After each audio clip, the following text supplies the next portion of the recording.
নমস্কার, স্বর্গপথে চ্যানেলে আপনাকে স্বাগত। আর ঠিক হাতে গোনা কয়েকটা দিন, তারপরেই শুরু হয়ে যাবে আমাদের দেবী বন্দনা। আর দেবী পূজায় দেবীকে ষোড়শ উপচারে পুজো করা হয়।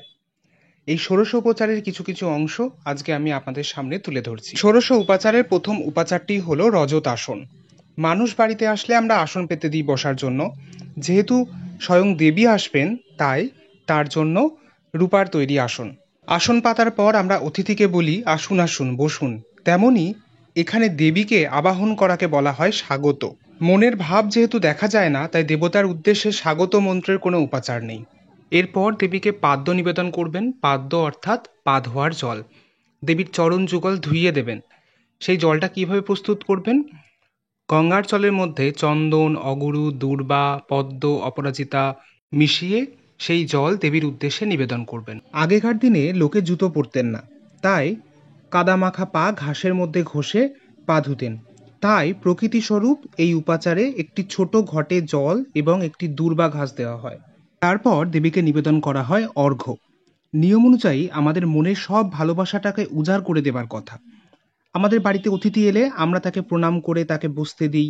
ঠিক তেমনই দেবীকেও আমরা বেলপাতা, চন্দন, চাল, দূর্বা এবং ফুল দিয়ে অর্ঘ্য নিবেদন করে প্রণাম নিবেদন করা হয়। এই অর্ঘ্য কিভাবে বানাবেন? গন্ধ, পুষ্প, অক্ষত, যব, তিল, শ্বেত সর্ষে ও দূর্বা ইত্যাদি দিয়ে অর্ঘ্য প্রস্তুত করে তা দেবীকে নিবেদন করা হয়।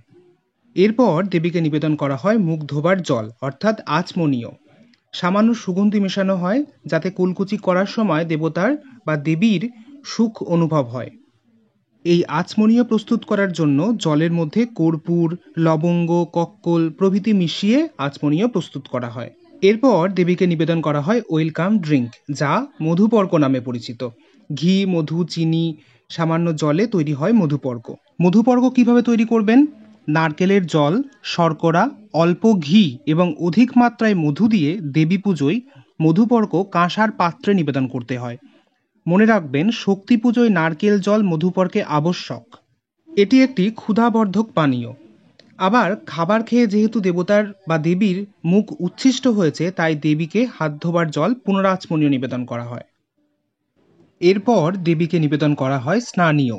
দেবী স্নান করবেন, তাই গন্ধ তেল আর স্বচ্ছ শুদ্ধ মনোহরী জল, যে জল এত পরিষ্কার যে তাতে স্নান করে আনন্দ হবে, সেই রকম জল দেবীকে দিতে হবে। তেল আমরা অল্প ব্যবহার করি, তাই ছোট বাটিতে তেল দেওয়া হয় আর বড় কমণ্ডলুতে স্নানের জল দেওয়া হয়। এরপর দেবীকে বস্ত্র নিবেদন করা হয়। স্নান করে জামা কাপড় পরবার সময় দেবতা বা দেবীর কাপড়ের মধ্যে দেওয়া হয় উপবীত। এরপর দেওয়া হয় আভরণ। দেবীকে বিবিধ আভরণ দ্রব্যাদি নিবেদন করা হয়। তার মধ্যে থাকে আয়না, চিরুনি, চুল বাঁধার রঙিন ফিতে, কুমকুম, আলতা ইত্যাদি। কাজলও দেওয়া হয় দেবীকে। একটা গোটা সিঁদুরের কৌটো আর একটি বেলপাতায় গোলা সিঁদুর, একেবারে রেডিমেড সিঁদুর, মা যাতে সঙ্গে সঙ্গে পড়তে পারেন। একটু ছোট বাটিতে আলতা আর একটা কাঠিতে তুলো দিয়ে করা তুলি দেওয়া হয় আলতা পরার জন্য, আর কাজল লতাতে কাজল। দেবীকে আলতা নিবেদন করার মন্ত্রটিও ভারী সুন্দর। বলা হয়, হে মা, এই আলতা তোমার পায়ে লাগিয়ে দেওয়ার পর তোমার পা দুটি বড় সুন্দর দেখাচ্ছে। যেমন কৃপা করে এই আলতাটিকে তুমি তোমার পায়ে স্থান দিয়েছ, তেমনি কৃপা করে তোমার এই দীন সন্তানকেও তোমার শ্রীপাদ পদ্মে স্থান দিও মা। এরপর দেওয়া হয় গন্ধ। গন্ধ প্রস্তুত করা হয় চন্দন, অগুরু, গোলাপ জল ইত্যাদি মিশিয়ে। যেহেতু দেবীর অঙ্গ খুবই কোমল, তাই ফুল দিয়ে এই চন্দন লাগানোর কথা বলা হয়েছে। আর মনের ভাবটাকে এমন রাখতে হবে যেন এই চন্দন লাগিয়ে দেওয়ার পর চন্দনের প্রভাবে দিব্য গন্ধ বেরোচ্ছে আর দেবীও সেই গন্ধে আমোদিত হয়ে আছেন। এরপর দেবীকে নিবেদন করা হয় সুগন্ধ পুষ্প, বিল্লপত্র, পুষ্পমাল্য, ধূপ, দীপ এবং নৈবেদ্য।